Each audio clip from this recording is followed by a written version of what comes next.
नमस्कार दोस्तों, कैसे हैं? उम्मीद है अच्छे होंगे। तो आज के इस वीडियो में हम देखेंगे आपका यह TRE 4 के लिए आपका लास्ट का 90 डेज। अब 90 डेज यहाँ पे क्यों लिखा हूँ, क्योंकि अभी देखिए अभी जो न्यूज़ चैनल्स के माध्यम से अगर बात किया जाए तो आपका नोटिफिकेशन जो है ये फरवरी के आसपास देखने को मिल सकता है, जिस हिसाब से अभी न्यूज़ में चल रही है बातें। तो ये फरवरी के आसपास आपको देखने को मिलेगा।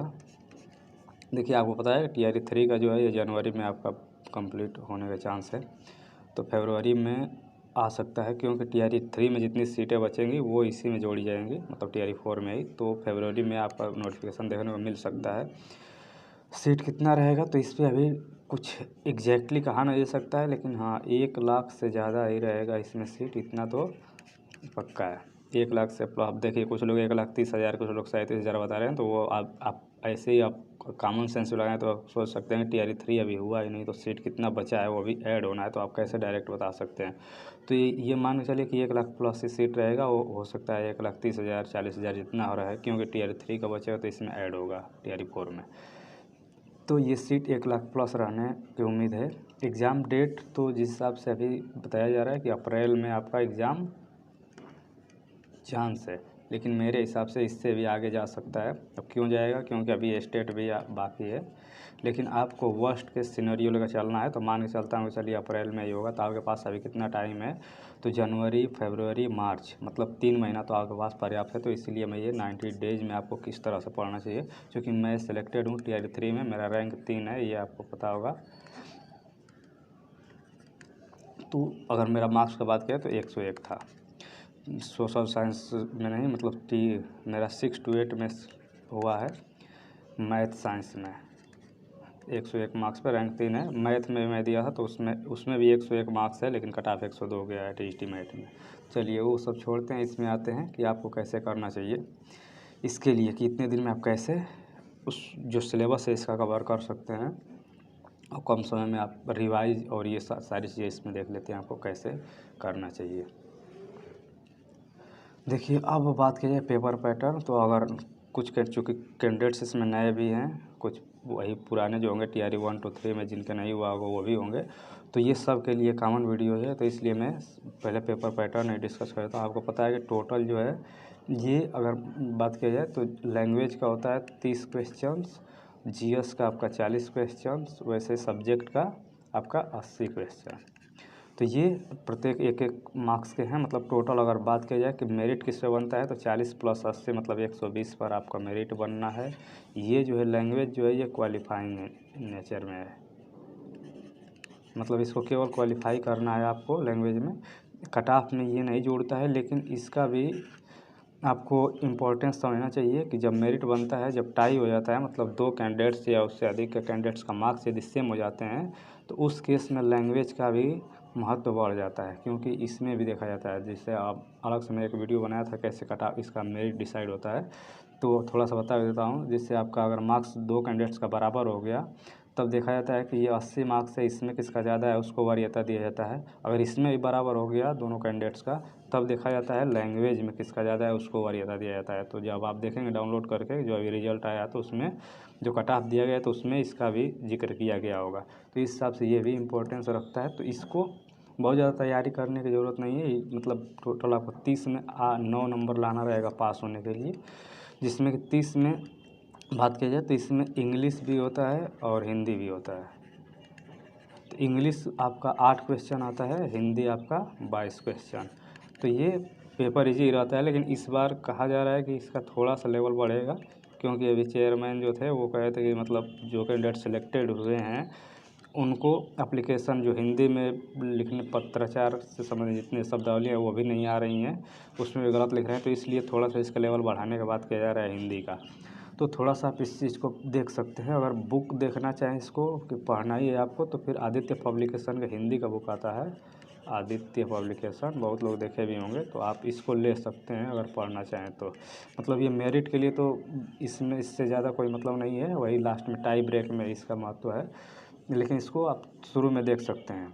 मतलब 2-3 दिन ऐसे हिंदी का थोड़ा सा रिवीजन कर लीजिए, पास तो हो ही जाएंगे, इसमें ज़्यादा दिक्कत नहीं है। आपको मेन फोकस होना चाहिए सब्जेक्ट पर।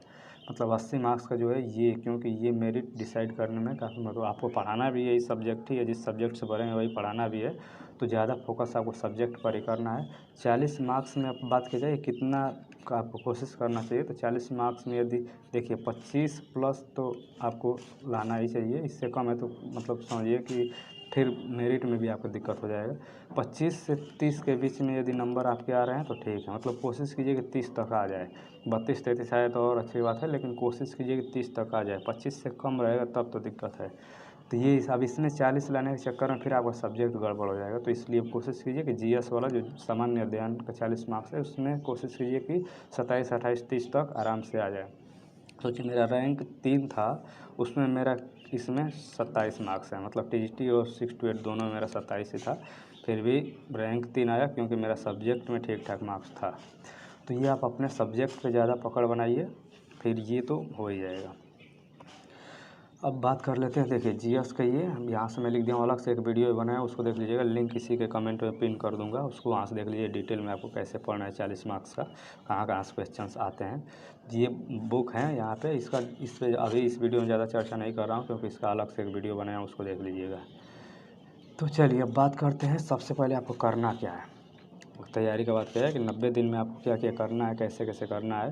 तो सबसे पहला आपका काम होना चाहिए स्टेप 1 में कि सबसे पहले जितने प्रीवियस ईयर्स का क्वेश्चन है, मतलब TRE 1, 2, 3 या फिर री एग्ज़ाम जो भी है, सब क्वेश्चन आपके पास होना चाहिए। अब उसके लिए आप कोई बुक ले लीजिए, मार्केट में बहुत से बुक आती हैं, जैसे यूथ कंपटीशन की आती है, YCT ऐसे यूथ कंपटीशन के नाम से आती है, या घटना चक्र अवलोकन का आता है। जो बुक आपको मिल जाए, क्योंकि PYQ तो सेम ही रहेगा, तो कोई भी PYQ का बुक आप अपने पास रखे रहिए, क्योंकि ये सबसे महत्वपूर्ण यही है PYQ, मतलब ये आपको एक रास्ता दिखाया कि आपको चलना किधर है, तैयारी किधर करना है, क्या ज़्यादा इम्पोर्टेंट है, क्या कम इम्पोर्टेंट है। तो PYQ आपके पास होना चाहिए। और इसके साथ साथ देखिए इसको कितने दिन में आपको कवर करना चाहिए, तो 1 हफ्ता लगभग, मैं लिख देता हूँ कि 10 दिन में आपको शुरू का केवल यही देखना है। 10 दिन आपको PYQ पर ही आप टाइम दीजिए। आप बहुत ज़्यादा इधर भटक रहे हैं। सबसे पहले तो यही, मतलब आपके TRE 1, 2, 3 में जितने आपके सब्जेक्ट्स हैं प्लस जनरल पार्ट 1 से लेकर 12 तक का सबका जनरल पार्ट आपको कर लेना है 10 दिन। यदि आप इसको करने हैं, कुछ लोग क्या गड़बड़ी करते हैं कि यही पूरा रट लेते हैं क्वेश्चन ही, तो अब उसका कोई मतलब भी नहीं है कि पूरा रट लीजिए। 1-2 क्वेश्चन मिल जाता है वही, लेकिन रटने से कोई फ़ायदा है नहीं। आपको PYQ का मतलब उसको एनालिसिस करना है, क्वेश्चन कहाँ से आए हैं उसको थोड़ा सा सर्च कीजिए, आप गूगल का सहारा लीजिए, बुक का सहारा लीजिए। इसका मतलब NCERT में देखिए, SCERT में जो बिहार में आपका चलता है सरकारी बुक, तो इसमें से खोजिए कि कहाँ से आ रहा है। फिर उसके आसपास का, जैसे मान लीजिए कुछ क्वेश्चन, जो क्वेश्चन आपको NCERT में मिला तो कैसे सर्च करना है, वो भी अलग से NCERT का एक वीडियो बनाया हूँ, लिंक मिल जाएगा, उससे देख सकते हैं कि NCERT में कैसे सर्च करना है। मोबाइल में आप डायरेक्ट सर्च करेंगे कोई टर्म, उसके बाद लास्ट में लिख दीजिएगा NCERT, तो आ जाएगा किस NCERT में है। तो यहाँ से NCERT वाले में जब देखेंगे तो फिर उसके आसपास की जितनी चीज़ें हैं उसको भी आपको पढ़ लेना है, और फिर इसी में हाईलाइट कर दीजिए। यदि आपके पास बुक है, मतलब हार्ड कापी, तो फिर उसी में आप हाईलाइट कर दीजिए, नहीं तो PDF से पढ़ते हैं तो PDF में हाईलाइट कर दीजिए। मतलब आपको 10 दिन तक, 1 हफ्ता से लेकर 10 दिन तक आपको यही करना है। जितने PYQ में क्वेश्चन है सबको सर्च कीजिए, और NCERT SCERT से जहाँ से मिले और उसी में NCERT में उसको टिक लगा दीजिए, चाहे पेन से आप लगाइए, या हाईलाइट करना चाहें तो PDF में हाईलाइट का ऑप्शन आता है, तो उससे हाईलाइट करके रख लीजिए। अब लास्ट में यही काम आएगा कि क्या इंपॉर्टेंट है क्या नहीं, वो यहीं समझ में आता है PYQ से ही। तो ये आपको सबसे पहले काम करना है शुरू के 10 दिन। अब देखिए अगर NCERT बहुत लोगों को समझ नहीं आता है, तो इसके लिए कोई यूट्यूब चैनल पकड़ लीजिए। जैसे मुझे साइंस में बायोलॉजी का नहीं समझ में आता था, तो मैं NCERT ट्यूटर हिंदी के नाम से एक चैनल है, चूँकि मैं हिंदी में इसको प्रीफर करता था, तो यहाँ से आप हिंदी वाला देख सकते हैं। जिनको इंग्लिश में करना हो तो इसी केवल इतना लिखिएगा NCERT ट्यूटर। तो एक और आता है इसी में एग्ज़ाम वीटा करके नाम से, तो मतलब वो वाला देख लीजिए, उसमें इंग्लिश में है। तो जिनको NCERT नहीं समझ आता यहाँ से NCERT उसमें देखिए, उस वीडियो में आएंगे तो ये चूँकि छोटे छोटे बच्चों के लिए है, 9th-10th के, उनको पढ़ाने के लिए, तो वो चैनल है। लेकिन उसमें आप लाइन बाई लाइन जो NCERT है वो आप देख लीजिएगा, मतलब लाइन बाई लाइन जिसमें पढ़ाए होंगे वो वाला प्लेलिस्ट आप देख लीजिए, जो जो चैप्टर में दिक्कत है। तो यहाँ से आप ये चीज़ आपका क्लियर हो जाएगा। नोट चाहें तो नोट्स भी बना सकते हैं, अभी समय है पर्याप्त, तो चाहें तो आप जिस टॉपिक में ज़्यादा दिक्कत होता है यहाँ से देखिए और नोट्स बना लीजिए। मैं बायोलॉजी का नोट्स शेयर भी किया हूँ अपने टेलीग्राम पर, लिंक यहाँ से ये सर्च करेंगे, देखिए ये वाला, चाहे लिंक दे दूँगा इसी के कमेंट में, वहाँ से भी जाकर सर्च कर सकते हैं। PDF वहाँ से भी मिल जाएंगे लगभग। एनसीईआरटी के एससीईआरटी के भी कुछ पीडीएफ यहाँ पे अपलोड कर दिया हूँ। बाकी के जो बुक्स हैं उसके पीडीएफ यहाँ पे चैनल पे। अब देखिए इस चैनल पर जब जाएंगे आप तो इसमें एक अलग से पीडीएफ का लिंक दिया होगा जिसमें टीचिंग एग्जाम्स पीडीएफ का है, तो वो वाले पर आप सर्च करें तो वहाँ पे सब पीडीएफ मिल जाएंगे, तो वो चीज़ वहाँ से देख सकते हैं। अब बात करते हैं स्टेप 2 आपको क्या करना है। तो स्टेप 2 में आपको सबसे पहले आप देखिए अब इसमें 2 चीज़ें हैं। एक तो सब्जेक्ट है जिसमें 80 मार्क्स के आपको 80 क्वेश्चन आने हैं, और एक है जनरल स्टडीज मतलब 40 क्वेश्चन हैं 40 मार्क्स के। मैं बताया अभी कि 40 में आपका 27 मतलब 25 से लेके और 30 के आसपास यदि आपको मार्क्स कोशिश करिए कि इतना तक आ जाए 25-30 के आसपास। अब मैथ वालों को थोड़ा सा इसमें कवर करना पड़ेगा क्योंकि मैथ का कट ऑफ हाई जा रहा है टीजीटी का, तो इसमें 30 प्लस करना पड़ेगा तभी उधर मतलब कुछ चांस बनेगा, क्योंकि 100 के प्लस गया है कट ऑफ इस बार देखे होंगे। तो जनरल स्टडीज और सब्जेक्ट में बात देखिए, सब्जेक्ट तो सबका अलग अलग है क्योंकि ये कॉमन वीडियो है सबके लिए, चाहे प्राइमरी के लिए भर रहे हैं चाहे जूनियर के लिए टीजीटी पीजीटी सबके लिए, तो इसलिए मैं सब्जेक्ट यहाँ पे डिस्कशन नहीं करूँगा क्योंकि सब्जेक्ट का देखिए अलग से सिलेबस वाइज सबका लगभग मतलब 3-4 ठो अलग से वीडियो में अलग अलग, जैसे 6 to 8 का साइंस का, फिर ऐसे प्राइमरी का अलग अलग वीडियो बना दिया हूँ, तो उसको आप देख सकते हैं कि क्या क्या पढ़ना है उसके लिए, तो लिंक मिल जाएगा उसका इसी कमेंट में। तो सब्जेक्ट का 80 क्वेश्चन देखिए, इस पे आपको डेली कम से कम 4 से 5 घंटा आपको देना पड़ेगा, तब जाकर देखिए मैं शुरू में ही बताया कि सब्जेक्ट पे आपको ज़्यादा फोकस करना है, तो कम से कम 4-5 घंटा। यदि आप कोई काम नहीं करते हैं केवल पढ़ाई में ही है मतलब केवल पढ़ना ही आपको, तब इसमें 6-7 घंटा दीजिए। मैं दूसरा काम भी आप कर रहे हैं, जैसे बहुत लोग होंगे जो किसी स्कूल में पढ़ा रहे हैं कोचिंग में पढ़ा रहे हैं तो समय कम मिलता होगा, तो ये आप कम से कम तो 4-5 घंटा अपने सब्जेक्ट पर जो कि 80 मार्क्स का उस पर फोकस कीजिए। और जनरल स्टडीज़ में आपको अब देखिए इसमें मैं 2-3 कैटेगरी में इसको बांट देता हूँ थोड़ा सा। देखिए आपका 5 सेक्शन इसमें होता है, 8-8 क्वेश्चन सब में होते हैं लगभग, इससे करंट अफेयर का 8 क्वेश्चन, मैथ का 8 क्वेश्चन, ऐसे 5-5 सेक्शन है ये, तो 8-8 क्वेश्चन रहेगा मतलब कुल मिला के 40 मार्क्स। तो अब देखिए इसमें मैं करंट अफेयर के लिए क्या करना चाहिए आपको, अब करंट अफेयर 8 क्वेश्चन आना है। अब इसमें कुछ लोग क्या करने लगते हैं गलती कि वो डेली का जितने करंट अफेयर आता है डेली पढ़ने लगते हैं डेली वाला, तो वो आपको नहीं करना है क्योंकि 8 ही मार्क्स इसमें लाना है, मतलब 8 में 5-6 नंबर तक आ जाएगा तो बहुत बढ़िया है, 4-5 नंबर तक तो आ ही जाएगा।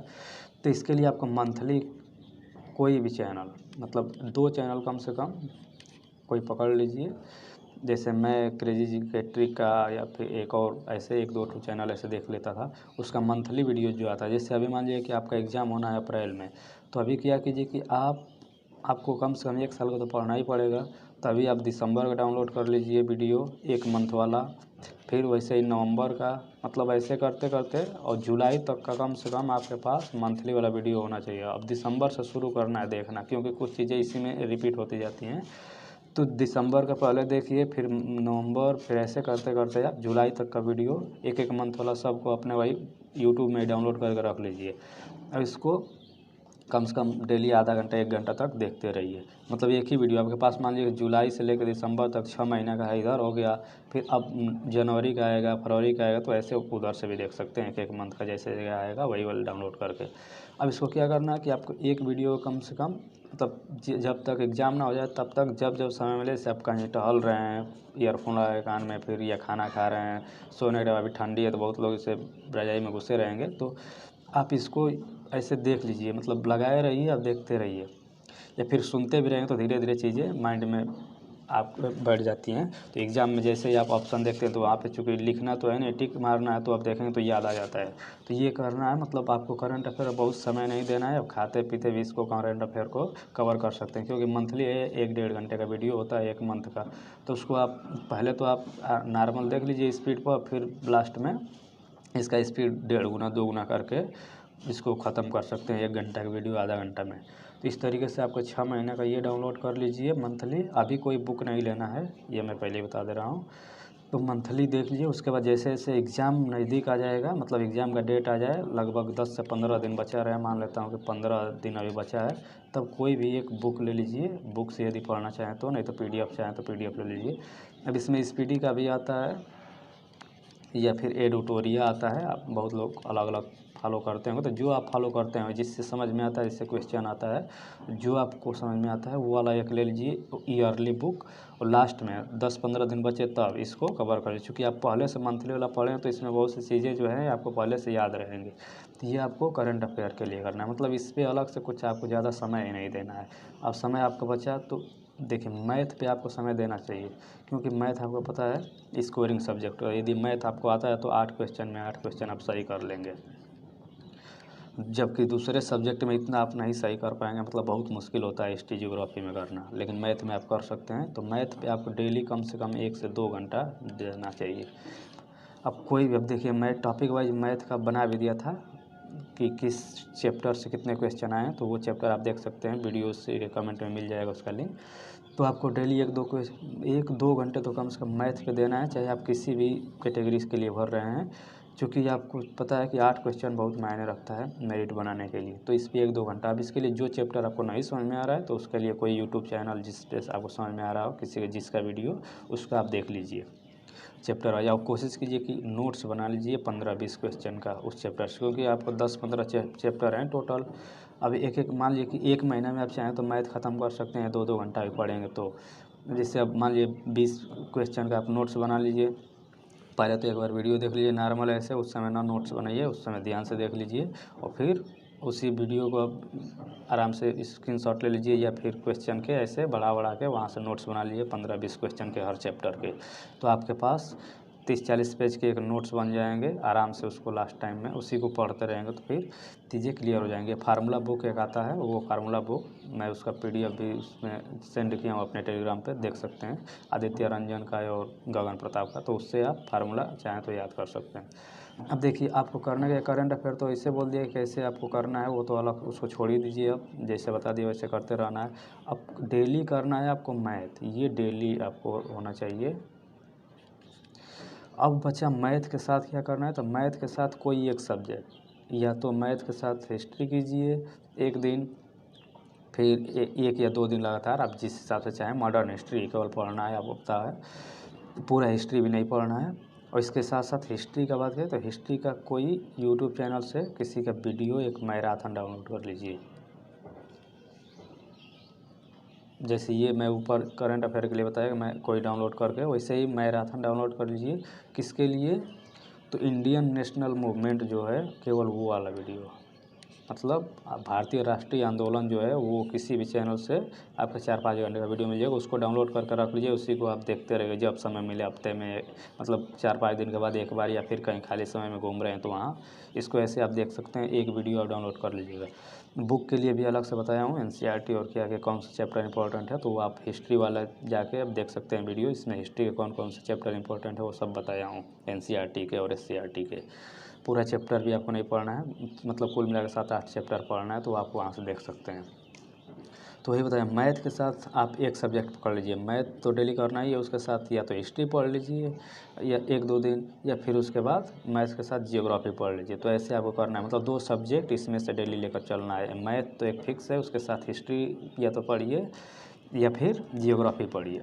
तो इस तरीके से अब जियोग्राफी के लिए मैं बताया था लूसेंट लगभग पर्याप्त है, पूरा तो क्वेश्चन किसी भी बुक से नहीं मिलता है, लेकिन लूसेंट में काफ़ी मतलब है ठीक ठाक दिया हुआ है। जियोग्राफी की बात किया जाए तो इससे भी आप कवर कर सकते हैं। बाकी आप PYQ जब देखेंगे तो वहाँ समझ में आ जाएगा। BPSC का पूर्वावलोकन मैं बताया था वो आप ले सकते हैं, BPSC का पूर्वावलोकन जो आता है वो ले सकते हैं। साइंस का क्या करना है, तो साइंस के लिए भी NCERT तो 9-10 का आपको करना ही पड़ेगा, क्योंकि उससे क्वेश्चन बहुत आते हैं। तो अब देखिए ऐसे ही करना है, मैथ तो डेली करना है, उसके साथ इन तीनों में से एक बुक पकड़ लीजिए। किसी दिन हिस्ट्री कीजिए, किसी दिन जियोग्राफी कीजिए, किसी दिन साइंस कीजिए। तो ऐसे रोटेशन में करते रहिए, और एक हफ्ते के बाद आपको रिवाइज करना चाहिए इस चीज़ को, नहीं तो फिर बोलने लगेंगे। अब देखिए क्वेश्चन आता है कि बिहार स्पेशल से कितना क्वेश्चन आता है, तो बिहार स्पेशल से 1 से 2 क्वेश्चन देखने को मिलेगा। तो इस पर बहुत ज़्यादा समय नहीं देना है, लेकिन एकदम छोड़ भी नहीं सकते, 1-2 क्वेश्चन भी बहुत मायने रखता है। देखिए बिहार स्पेशल के लिए क्या करना है, कोई भी एक बुक ले लीजिए। जैसे आपको एडिटोरिया का भी आता है, एडिटोरिया, तो ये भी बुक आप ले सकते हैं, एडिटोरियल का ले लीजिए या कोई भी जिसमें बिहार स्पेशल का दिया हो। और एक बार इसको कोशिश कीजिए कि मतलब केवल इसको 2 से 3 दिन में ये ख़त्म हो जाएगा बिहार स्पेशल, मतलब इसी को केवल इसको छोड़ करके आप चाहें तो केवल बिहार स्पेशल 2-3 दिन में ख़त्म कर दीजिए एक बार। उसके बाद इसको 10-15 दिन के बाद रिवाइज करते रहिएगा। तो बहुत ज़्यादा क्वेश्चन इससे आते नहीं हैं, तो 1-2 क्वेश्चन ही आएंगे। तो फिर इसको 2-3 दिन में इसको आप पूरा बिहार स्पेशल एक बार ख़त्म कर लीजिए, फिर इसको 10-15 दिन पर रिवाइज करते रहें तो लास्ट में एग्ज़ाम टाइम में आराम से इसका हो जाता है। जैसे बिहार से आपका पूछ देता है कभी कि बिहार बंगाल से कब अलग हुआ, उड़ीसा से कब अलग हुआ, या फिर कितने ज़िले हैं, जनसंख्या क्या है, तो ये चीज़ें बिहार से पूछ दी जाती हैं। कुछ पर्वत श्रृंखलाएँ जो हैं, तो ऐसी चीज़ें इससे पूरी नदियाँ हो गई, तो ये चीज़ें इससे इम्पोर्टेंट है। जियोग्राफी चूँकि ये इसी का पार्ट है, हिस्ट्री और जियोग्राफी का ही पार्ट है, लेकिन ये बिहार स्पेशल के नाम से आता है, उसमें बिहार से रिलेटेड ज़्यादा चीज़ें हैं, तो आप देख सकते हैं। सब्जेक्ट तो बताया है कि आप अपने हिसाब से अपना सब्जेक्ट मैनेज कर लीजिए कि आपका कौन कौन सा सब्जेक्ट है। कम से कम 4-5 घंटा डेली इसको पढ़ते रहिए, क्योंकि ज़्यादा वेटेज इसी का है और ज़्यादा महत्वपूर्ण भी आपका सब्जेक्ट ही है। तो ये तो चीज़ें हैं आपका।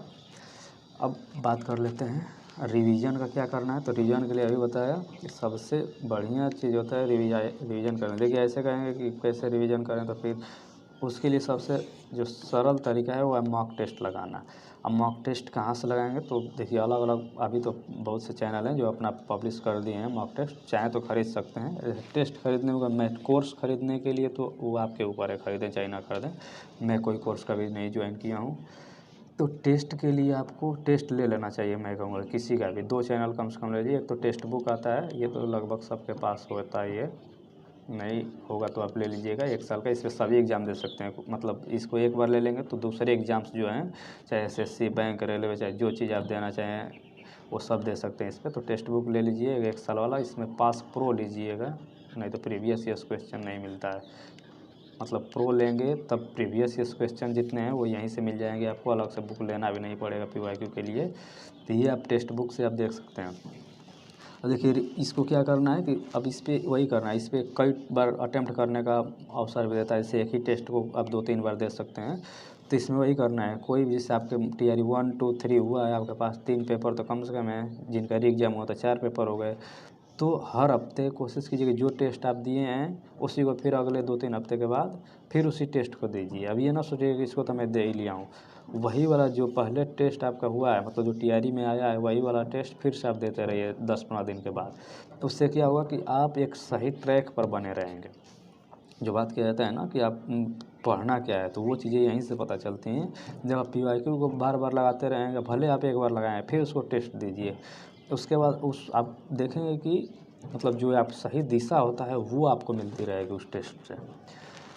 तो ये चीज़ें होता है रिवीजन के लिए। अब बाकी अब जो जिसमें जो चीज़ भूलेगा तो ज़ाहिर सी बात है टेस्ट में वो चीज़ गलत करेंगे, तो फिर वो वाला टॉपिक उठा के आप जो आप पढ़े हैं, आपके पास जो बुक और रिसोर्सेस हैं वहाँ से आप एक बार रिवीजन कर सकते हैं। तो रिवीजन का ये तरीका होता है, ये नहीं कि उठा के पूरा पढ़े फिर पूरा उठा के पढ़े, तो ऐसे नहीं रिवीजन होता है मेरे हिसाब से। देखिए मैं वैसे ही करता था, मैं टेस्ट लगाता था, जो चीज़ मुझे गलत हो जाता था वो फंसता था, फिर वही बुक उठाता था। बुक पलटते जाने से दूसरा चीज़ भी उसी में रिवाइज हो ही जाता है। तो ये तो है रिवीजन का तरीका, मतलब हफ्ते में कम से कम कोशिश कीजिए कि वही वाला टेस्ट जो आप पहले आप दे चुके हैं वही टेस्ट फिर से दीजिए।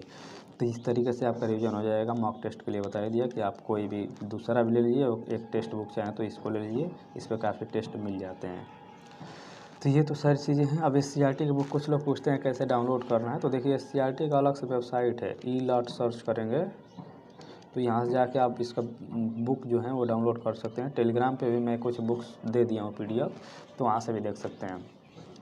तो ये SCERT देख लीजिए। अब कौन कौन से SCERT पढ़ना है, तो 40 मार्क्स के लिए मैं SCERT बताया हूँ, उसका लिंक इसी के वीडियो में दे दूँगा, तो वहाँ से आप देख सकते हैं।